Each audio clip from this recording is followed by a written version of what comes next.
O meu artigo, ele fala sobre avaliação aeróbia no futebol. Os estudos foram feitos em alguns países diferentes e eu peguei a tabela 1, coloquei algumas informações aqui, das quais eu utilizei para fazer os cálculos. São 4 estudos diferentes, um realizado na Espanha, 2 no Brasil e um na Noruega. Eu comparei um estudo do Fernandes da Silva, que é do Brasil, com os demais. Para fazer esses cálculos, nós utilizamos o teste T. E eu trouxe no slide as fórmulas com o número da amostra iguais e os números diferentes. São duas fórmulas diferentes. Nós vamos realizar as duas e também trouxe o cálculo da média, que é feito a comparação no final para ver se tem significância ou não. Bom, vamos aos cálculos agora. Meu primeiro cálculo foi feito com o Brasil de Fernandes da Silva e a Noruega. Primeiro nós pegamos o erro padrão do Brasil, fizemos o cálculo das fórmulas, deu 0,9260. Depois fizemos o cálculo do erro padrão da Noruega, que deu 0,9449. Após disso, como as amostras são iguais, usamos a primeira fórmula lá daquele slide que nós mostramos anteriormente.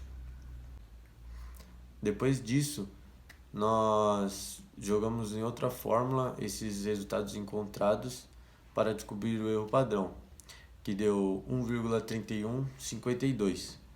Depois calculamos o T, que é a subtração das médias dividido pelo erro padrão encontrado, que deu 0,3801.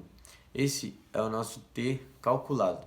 Comparando na tabela, que o T tabelado deu 2,00, o T calculado ele é menor que o T tabelado. Então, na conclusão, nós colocamos que aceita a hipótese nula, porque não há diferença estatisticamente significante no consumo máximo de oxigênio entre os estudos de Fernandes da Silva e o da Noruega. Nossa próxima comparação são os dados dos 2 estudos do Brasil. Como eles têm amostras diferentes, nós usamos a segunda fórmula do slide das fórmulas que nós mostramos.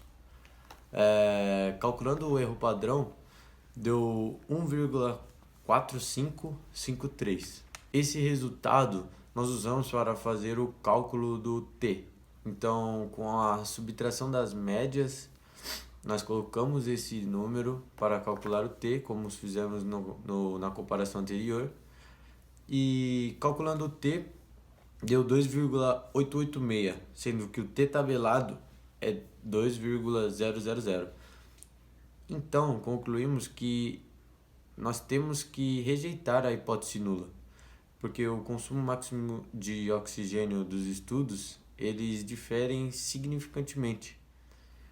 E o nosso último cálculo, nossa última comparação, é feita com o Brasil, de Fernandes da Silva, com a Espanha.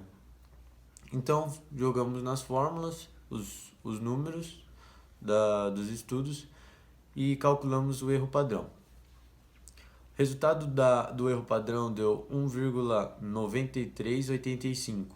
Jogamos esse número na fórmula para calcular o T, subtraindo as médias, dividindo por esse número, deu 1,6507.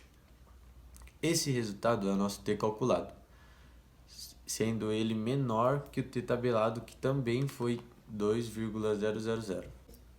Nesse caso, eu não posso rejeitar a hipótese nula, porque o consumo máximo de oxigênio dos atletas da Espanha não é significantemente diferente dos atletas brasileiros.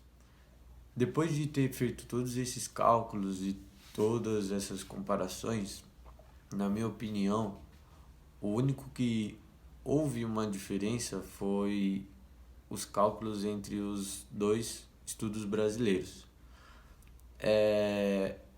Podemos ver que cada estudo foi feito com atletas diferentes, de posições diferentes talvez. por isso deu tanta diferença. Porque o consumo máximo de oxigênio dos atletas de futebol é relativamente iguais em qualquer lugar do mundo, porque é um padrão do esporte. Agora, talvez aquele estudo que deu diferente foi feito com outras posições, pode ter sido o goleiro, por exemplo. Então, é isso aí, meu trabalho é esse. Valeu!